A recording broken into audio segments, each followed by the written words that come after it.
এই রোজার মাসে দেখবেন সবজি কাটছে, কি হলো গো? বলে আমার দাদি বলেছে রোজা রাখলে থুপ ফেলতে হয়, গিলে নিলে রোজা হবে না। আমি তোর দাদিও কেলানি খাবে আর তুইও খাবি কেন? এটা তো তোর বানানো, তোর দাদির হাদিস, এটা কোরআন হাদিস নয়, তোর দাদির হাদিস। কেন? যদি বলিস হাদিস মানবো ইসলাম, শরীয়তে বলছে মাসলায় আছে থুপ তোমরা যেমন স্বাভাবিক ফেলো স্বাভাবিক ফেলবে, স্বাভাবিক গিললে স্বাভাবিক গিলবে, এটাই স্বাভাবিক। আমার ভাই, রমজান মাস আলেমদের সঙ্গে স্টাডি করবে। রমজান মাস আসছে, মেয়েরা আবার ফতোয়া দেয়, কি বুঝলেন? রোজার মাস কাল থেকে শুরু, সেই দিকে স্বামীকে বলবে একসাথে শুতে নেই, আলাদা শো। স্বামী মনে মনে করে আল্লাহ আমার বিবির মতো ওলিয়ার মেয়ে না, এবার হুজুরকে জিজ্ঞেস কর, আমি তো বউকে জড়িয়ে ধরে শুই।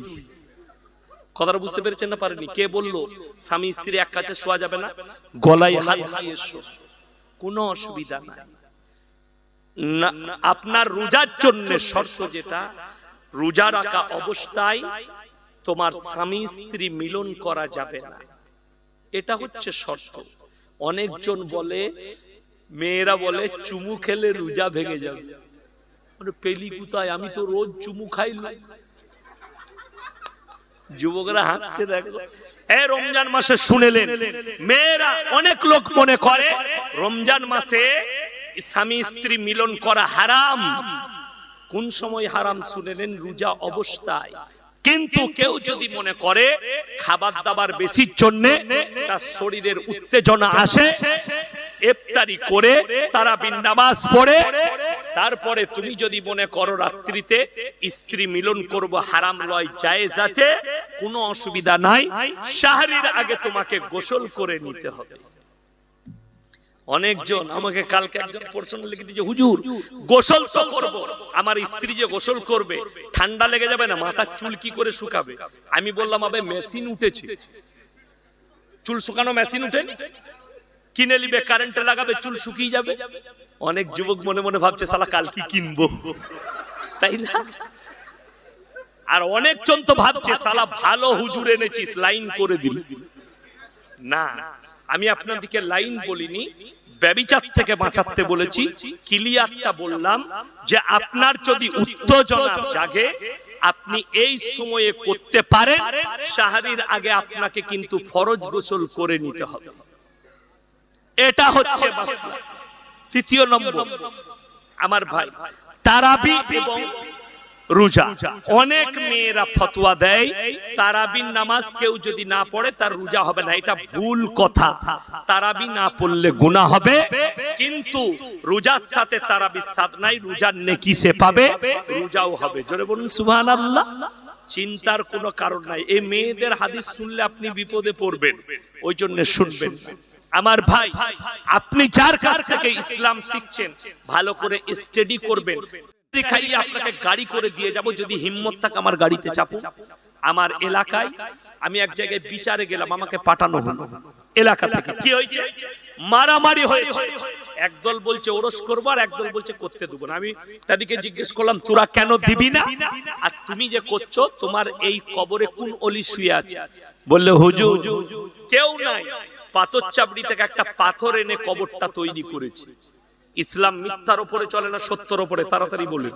সত্যের উপরে টিকে আছে। তাইলে ওই কবরে কেউ শুয়ে নেই, একটা পাথর লোককে ধোঁকা দিয়ে খাচ্ছে, হারাম। শরীয়ত নিষেধ করেছে। ইসলাম মিথ্যার উপরে নয়, সত্যের উপরে টিকে আছে। আজকে আমি আপনাদেরকে বলে দিই, হযরতে হোসেন কোথায় শহীদ হয়েছে? বাদুরিয়ায় তো নাকি? কথা বলে না? কোথায়? কারবালাটা কোথায় আছে? মগরাহাটে, ইরাকে আছে। আর আপনাকে বলে দিই, হযরতে হোসেন ইরাকের মাটিতে শহীদ হয়েছে, শুয়ে আছেন ইরাকের মাটিতে। তার মঞ্জিল মাটি হচ্ছে বাদুরিয়ায়, তার মঞ্জিল মাটি হচ্ছে হাওড়া, তার মঞ্জিল মাটি হচ্ছে আপনার বর্ধমানে, তার মঞ্জিল মাটি হচ্ছে মুর্শিদাবাদে, তার মঞ্জিল মাটি হচ্ছে অমুক জায়গায়। কষ্ট লাগে, একটা মানুষের কবর কটা? কথা বলে। তাইলে সবগুলো মিথ্যা, একটাই সত্য, যেটা কোথায় আছে? কারবালায় আছে। জোরে বলুন সুবহানাল্লাহ। তুমি মিথ্যার উপরে টিকে আছো আর ইসলাম সত্যের উপরে টিকে আছে। আমি যদি মিথ্যা বলে থাকি গিয়ে গবেষণা করবে। জেলাটার নাম মুর্শিদাবাদ, নাম শুনেছেন না শুনেননি? আমি প্রচুর জলসা করেছি মুর্শিদাবাদ। উত্তরবঙ্গে আমি দক্ষিণবঙ্গে ঢুকেছি আপনাদের জেলায় মাঘ মাসের 15 পরে। তার আগে গোটা শীতকাল উত্তরবঙ্গে ছিলাম। দিনাজপুর মুর্শিদাবাদ, দিনাজপুর মালদা মুর্শিদাবাদ, ওই দিকে সফর ছিল। শুনেলেন মুর্শিদাবাদের মাটিতে হাজারটা দুয়ারের বাড়ি, নবাব সিরাজউদ্দৌলার ঘর, নাম শুনেছেন না শুনেছেন? আমি দিনাজপুর থেকে জলসা করে আসছি, সকাল হয়ে গেছে। তারপরের দিন মুর্শিদাবাদে একটা মাদ্রাসায় জলসা ছিল, তো আমি তার পাশ দিয়ে পেরিয়ে আসছি। ড্রাইভারকে বললাম দেখবি, আমার সাথে আমার ম্যানেজার ছিল। আমি বললাম দেখো। আমি মাটিতে বসে রইলাম, দরজা খুলে ওরা ভেতরে ঢুকেছে। তো মধ্যখানে একটা তোপ রাখা আছে, দেখবেন যারা গেছে তারা দেখেছে। তার পাশে এক গম্বুজ একটা মসজিদের মতো ঘর আছে। তো আমি তার সোজাসুজি ঘাসের উপরে বসেছিলাম, পা মেলে। একটা মেয়ে এলো এবং তার সঙ্গে অনেকগুলো মুসলিম, হিন্দু, মা, বোন, ভাই অনেক আছে। তো মেয়েটা চাবি খুলছে, এদের সঙ্গে একটা গাইড আছে, গাইডটাও ওদের সাথে আছে। আমি এগিয়ে গেলাম, এগিয়ে গিয়ে দেখি কি দেখাচ্ছে এরা। তো দরজাটা খুললো, ভেতরে দেখলাম একটা মাটির ঢিপি করা আছে, তার উপরে চাদর লেপটানো আছে। চাদরের এক কোণে লেখা আছে ইয়া আলী, এক কোণে ইয়া হোসেন, এক কোণে ইয়া হাসান, এক কোণে ইয়া ফাতেমা, মধ্যখানে লা ইলাহা ইল্লাল্লাহ মুহাম্মাদুর রাসূলুল্লাহ। মাশাআল্লাহ, আলহামদুলিল্লাহ। চাদরের উপরে ওই মধ্যখানে শিব ঠাকুরের হাতে যে ত্রিশূল থাকে সেটা গাঁথা আছে, সেটাও গেল। এই গাইডটা, ওই ছেলেটা মুসলিম, তাদিকে বলছে যে জানেন তো নবাব হজ করতে গিয়েছিলেন, এই মাটিটা মক্কা থেকে এনেছে। আমাদের দেশে যারা হজ করতে পারে না, যেতে পারে না, তারা মোটামুটি এখানে এসে দর্শন করলে মোটামুটি তাদের হজ হয়ে যায়। আমি তাকে বললাম ভাই, এই হিন্দু ভাই কটা সবারই মোটামুটি হজ হয়ে গেল। সে আমাকে বলছে কুথি বাড়ি। আমি দেখলাম সালা বর্ধমান বললেই মারবে। এইখানে সব থেকে ডেঞ্জার গ্রাম মির্জাপুর। আমি বললাম আমার বাড়ি মির্জাপুরে। সে আর ভয়ে কথা বলে না। আমি সালা বাঁচলু, বর্ধমান বললি আমাকে মার। কত দুঃখের, সবাই একবার বলুন নাউজুবিল্লাহ। কত বড় দুর্নীতিমূলক কথা। আমার সেই হিন্দু ভাইরা শরীয়ত সম্বন্ধে জানে না, তারা মনে করবে হতেও পারে মুসলিমদের এখানে হজ হয়, কিন্তু সরাসরি হারাম। এই ভাষাটা যে বলেছে পাক্কা জাহান্নামের উত্তর অধিকারী হয়ে যাবে। এর থেকে বড় শিরকের ভাষা আর কিছু নেই। যদি বলে এখানে হজ হয়, কেউ যদি বলে অমুক মাজারে গেলে হজ হয়ে যাবে, এর থেকে বড় পাপের কথা আর কিছু নেই। আপনি গেছেন আল্লাহর ওলির ওপরে, যেমন আমি কালকে বলেছি, কালকে মেদিনীপুরে বলে এসেছি যে শোনো, কোন যদি বাপের বেটা মৌলবি থাকে পশ্চিম বাংলার নয় ভারতবর্ষের বুকে, আমার সঙ্গে বস করাও, খালি দেখিয়ে দেবে খাজা মঈনুদ্দিন চিশতি রহমাতুল্লাহ আলাই, যিনি আজমিরের মাটিতে শুয়ে আছেন, আমাদের মাথার তাজ। জোরে বলুন সুবহানাল্লাহ। কিন্তু তিনি বলে গেছেন, লিখে গেছেন, আমি মরে যাওয়ার পরে আমার কবরে সিজদা দিবি, আমার কবরে মেয়েরা এসে সিজদা দিবে, আমার কবরে চাদর চড়াবি, আমার ডিব্বায় টাকা ভরবি। এরকম কোন শব্দ যদি কেউ দেখিয়ে দিতে পারে, আমি তার জুতোর মালা পরবো ইনশাআল্লাহ। তিনি জীবনে বলে যায়নি, শুনে নেন, আমি বলেছি খাজা মঈনুদ্দিন চিশতি রহমাতুল্লাহ আলাইহি। আপনি কটা নবীজির কবরে চাদর চড়িয়েছিলেন? কেউ চড়িয়েছে? এই দেখেন হাজী সাহেব সাক্ষী, আমি হজ করতে যাইনি, আমার লেগে দোয়া করবেন তো আল্লাহ যেন হজ কবুল করে। জোরে বলুন আমিন। শুধু আমার নয়, সকলের জন্য দোয়া দিচ্ছি, আমিন বলবেন। আল্লাহ তুমি আমাদের সকলকে মৃত্যুর আগে ইহরাম বাঁধার তৌফিক দান করো। জোরে বলুন আল্লাহুম্মা। আমার ভাই জিজ্ঞেস করুন, একটাও চাদর চড়াই আমার নবীর কবরে। কবরে যদি চাদর চড়ানো জায়েজ হতো, আমার রাসূলের কবরটা হিরে মতি মুক্ত চাদরে ঢেকে যেত আসমান পর্যন্ত। ঠিক কি না কথা বলেন? আমার নবীর কবরে জায়েজ নেই, পৃথিবীর আর কোনো মৌলবি মোল্লা পীর ফকিরের কবরের জন্য জায়েজ হতে পারে না। চাদর চড়াচ্ছ খাজা বাবা, খাজা বাবাকে ঠান্ডা লাগেনি? তোর ঘরের পাশে কোন গরিবের চাদর নাই? সেই মা বোনকে একটা চাদর কিনে দে, এই রমজান মাসে অনেক বেশি নেকি পাবি। ঠিক কিনা কথা বুঝতে পেরেছে? তুমি যে ডিব্বায় পয়সা দিচ্ছ খাজা বাবা, ওটা খাজা বাবার আন্ডারে যায়নি, ওটা মোদি বাবার আন্ডারে যাচ্ছে, তোমার জানা না। ওই জায়গাটা কেন্দ্র সরকারের আন্ডারে আছে, সেই জন্যই তো গাঁজাখোররা ঠাঁই পেয়েছে। যতগুলো খাদিম আছে সব গাঁজাখোরার মাথা। আমাদের আন্ডারে থাকলে এদিকে ঝাঁটা জুতো মেরে বার করতাম, ওখানে ভালো ভালো আলেমরা ঠাঁই পেত। আজকে কষ্ট বলে দিই, আপনারা বলুন, কবরস্থান পাক পবিত্র জায়গা না না পাক? পাক পবিত্র জায়গা। সেখানে গেলে না পাকে যাওয়া যাবে? কথা বলেন না।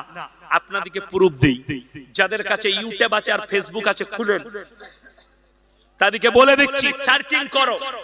অমিতাভ বচ্চনের ছেলের বিয়ে, অভিষেক বচ্চন বিয়ে করেছে একটা নায়িকার জন্য। নায়িকাটার নাম কি? কি নাম? ঐশ্বর্য রায়। যাই হোক, তাকে বিয়ে করার পরে তাকে সাথে করে নিয়ে খাজা বাবার মাজারে গেছে আশীর্বাদ আনতে।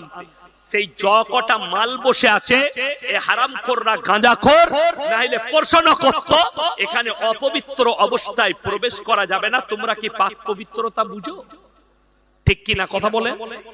আমি আজও চ্যালেঞ্জ দিলাম, তোমার অভিষেককে জিজ্ঞেস করো পবিত্রতা কাকে বলে। অভিষেক বচ্চনকে জিজ্ঞেস করো, সে জানি না। আবে মুতে পানি নিলেও পবিত্র হবে না, মাল কিছুটা থেকে যাবে। আমি বললে গায়ে লাগবে, কাঁটার মতো ভুগবে। ওই জন্য আমাকে সবাই দাওয়াত দেয়, ভাইরা ভালোবেসে দাওয়াত দিয়েছে, বড় কষ্ট লাগে। আমার ভাই, তার স্ত্রীকে জিজ্ঞেস করো, তুমি পাক আর নাপাক সম্পর্কে কি জানো? জানে না। একটা মেয়ে পবিত্র হবার জন্য, একটা মুসলিম নারী জানে পবিত্র হবার জন্য কি কি লাগে। ঠিক কি না? কথা বল। হাতে নোকে নেল পালিশ। আরে আমি বলেছি আমার জলসায় আছে, যে মেয়েরা নেল পালিশ ব্যবহার করে তাদের উজু হবে না, ফরজ গোসল হবে না, অর্থাৎ সেই মেয়েটা না পা, গোসল করার পরেও না পা, ওই নখটা ব্লেড দিয়ে চেঁচে ফেলতে হবে। আর সে তো কত কি পড়ে গেছে তা আল্লাহই জানে, তাকে ঢুকতে দিয়েছে। আর কবরস্থানে যদি বলা হয়, আরে আমাদের দেশে বর্তমান জেলায় একটা দলিত আদিবাসী ছেলে, সে কি কবরস্থান সম্পর্কে বুঝে? ঠিক কি কথা বলে? অশিক্ষিত, কিছুই জানে না, গরিব, ছাগল চড়ায়, শুধুমাত্র ছাগলটা তার প্রবেশ করে গেছে। কিলাবে বেঁধে বিচার করেছে মুসলিমরা, এই হারামখোর মুসলমান কিলাবে ডেকে বিচার করেছে। অথচ মাজারে যাচ্ছে না পাক অবস্থায়, কেউ বাধা দেয় না আর প্রতিবাদও করে। এটা তো মূর্খ ছেলে, যে ঢুকেছে সে শিক্ষিত, আর যে মাল কটা বসে আছে গাঁজাখোর তারাও তো শিক্ষিত। তোমরাই বলছো ওলি গেল কি করে? শুধু তাই নয়, মসজিদ অপবিত্র জায়গা না পবিত্র জায়গা? তাড়াতাড়ি বলে। পবিত্র জায়গা। দিল্লির জামে মসজিদে কে ইমামতি করে জানি না, কিন্তু আল্লাহর কসম কবরে যাওয়ার পরেও বুঝতে পারবে, আর কিয়ামতের দিনে ওই মৌলবিগুলোকে আল্লাহ ধরবে। ইংরেজদের মেয়েরা ছোট ছোট স্কার্ট আর ছোট প্যান্ট পরে মসজিদের ভেতরে ঢুকছে, চাতা। প্রতিবাদ করার পরে তাদের জন্য কমিটি একটা কাজ করেছে, একটা চাদর লেপটিয়ে যাবে। চাদর লেপটানোটা শর্ত নয়, মেয়েদের জন্য শর্ত হচ্ছে পর্দা 1 নম্বরই, 2 নম্বর মসজিদে প্রবেশ করতে গেলে পবিত্র অবস্থায় প্রবেশ করতে হবে। ঠিক কি না? কথা বলে। সেখানে প্রবেশ করছে, কেউ প্রতিবাদ করেন, আমি ইয়াসিন প্রতিবাদ করে গেলাম।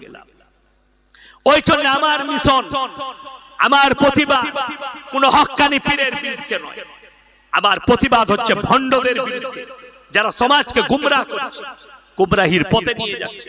আপনাদের এখানে কবরস্থান আছে না নাই? কথা বলেন। আছে। লোক মরে গেলে যদি স্বামী মরে যায়, স্ত্রী কবরস্থানে যায় না? যায় না? কথা বলে না লোকরা? যেতে পাবে। হারাম না হারাম নয়? হারাম। স্বামী মরে গেলে স্ত্রী কবরস্থানে যেতে পাবেন, বাপ মরে গেলে বিটি কবরস্থানে যেতে পাবেন। ইয়াসিন মরে গেছে, আমার কবরে তোর বউ কি করে যাবে? কথাটা বুঝতে পেরেছেন না পারেনি? আমার তোমার বইয়ের প্রতি ইয়াসিনের হক বেশি না তোমার হক বেশি? যদি তোমার হক বেশি হয়, তোমার কবরে যাওয়া হারাম, ইয়াসিনের কবরে কি করে জায়েজ হবে? আমি তো পরপুরুষ। ঠিক কি না? কথা বলেন। হ্যাঁ, শুনেলেন। এরপর মায়েরা শুনবেন, যাদের কানে আওয়াজ যাচ্ছে, মেয়েদের মাজারে যাওয়া তো দূরের কথা, কোন মেয়ে যদি মনে মনে নিয়ত করে সেটাও হারাম। কোন মৌলবি যদি হালাল বলে, আমি সাধারণ মূর্খ লোকের সঙ্গে তর্ক করব না,